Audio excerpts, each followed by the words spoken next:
Like most doctors, I began my career by swearing my allegiance to the Hippocratic Oath.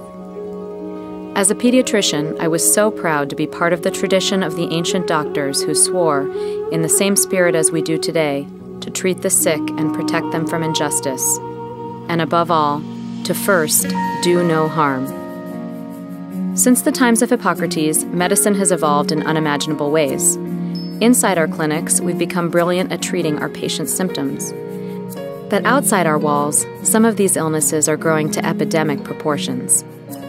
Of course, we ask ourselves, what is making people sick in the first place? And why do they keep coming back?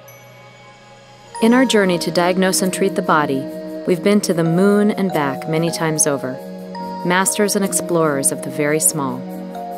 But 20 years ago, some of us saw that to understand the problem, we had to take a wider view.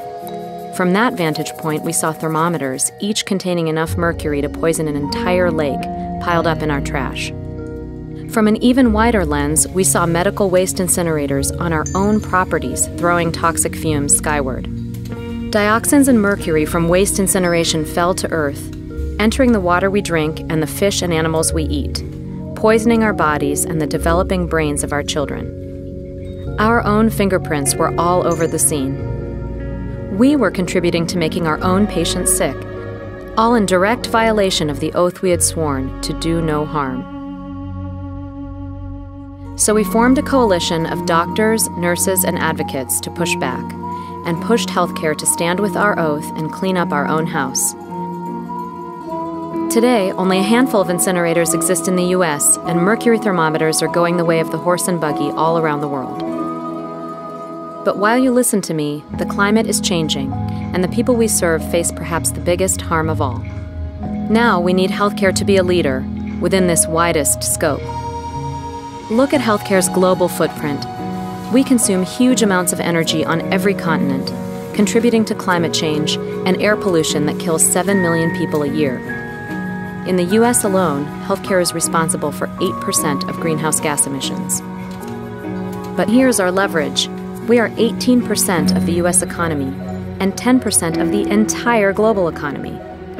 The changes we make really can move entire industries away from harm and set new norms that will positively impact our patients' health. Imagine, for instance, if healthcare fought antibiotic resistance by purchasing only antibiotic-free meat. Or how innovative solutions to eliminating waste, like biodigestion, could help power hospitals and reduce air pollution around the world. Healthcare could help make renewable energy viable. By choosing to turn away from fossil fuel, we would reduce the carbon emissions that harm our patients and our planet. We stand at a turning point in the course of medical history, and we can move to a tipping point. It's within our power and our mission. Dr. Martin Luther King said the moral arc of the universe bends toward justice. Join us as healthcare bends toward a more just and sustainable future, rooted in our original oath: do no harm.